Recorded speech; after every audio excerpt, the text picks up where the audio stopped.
ये चुनाव में शोभा जी को सांसद बनाने के साथ साथ कई सारे काम होने वाले हैं।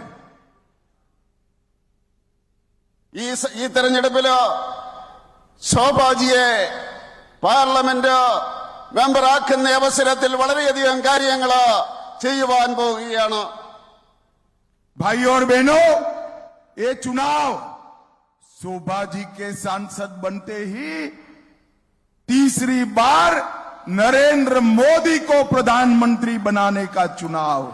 സുഹൃത്തുക്കളെ, ഈ തെരഞ്ഞെടുപ്പില് ശോഭാ സുരേന്ദ്രൻ MP ആകുന്നതോടൊപ്പം തന്നെ നരേന്ദ്രമോദി മൂന്നാമതും ഇന്ത്യയുടെ പ്രധാനമന്ത്രിയായിട്ട് സത്യപ്രതിജ്ഞ ചെയ്യുക തന്നെ ചെയ്യും. ये चुनाव भारत को दुनिया में तीसरे नंबर की इकोनॉमी बनाने का चुनाव है। ഈ തെരഞ്ഞെടുപ്പ് ഭാരതത്തെ ലോകത്തിലെ മൂന്നാമത്തെ സാമ്പത്തിക ശക്തിയാക്കുന്നതിന് വേണ്ടിയുള്ള തെരഞ്ഞെടുപ്പാണ്.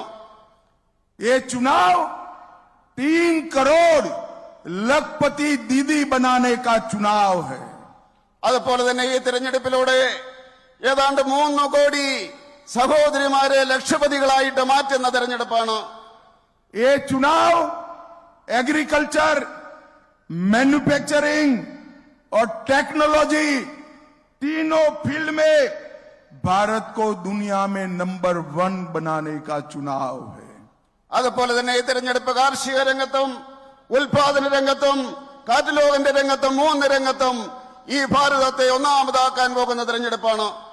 ये चुनाव चंद्रयान, मंगलयान और आदित्ययान को सफल करने का चुनाव है। ഈ തെരഞ്ഞെടുപ്പ് ചന്ദ്രയാനെയും മംഗൾയാനെയും അതുപോലെ തന്നെ ആദിത്യയാനെയും യാഥാർത്ഥ്യമാക്കുന്ന തെരഞ്ഞെടുപ്പാണ്. और ये चुनाव केरल को हिंसा से मुक्त करने का भी चुनाव है। അതുപോലെ തന്നെ ഈ തെരഞ്ഞെടുപ്പ് കേരളത്തെ അക്രമത്തിൽ നിന്നും മോചിപ്പിക്കുന്നതിനുള്ള തെരഞ്ഞെടുപ്പാണ് എന്ന് ഞാൻ പറയുവാൻ ആഗ്രഹിക്കുകയാണ്. ये सो कॉल्ड इंडी अलायंस अब पूरा एक्सपोज हो चुका है।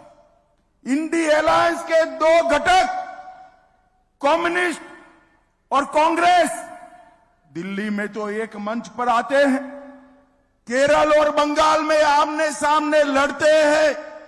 इनकी ये लड़ाई नकली लड़ाई है। कम्युनिस्ट और कांग्रेस के बीच में इलू इलू चल रहा है। संभल कर रखना केरल वालों।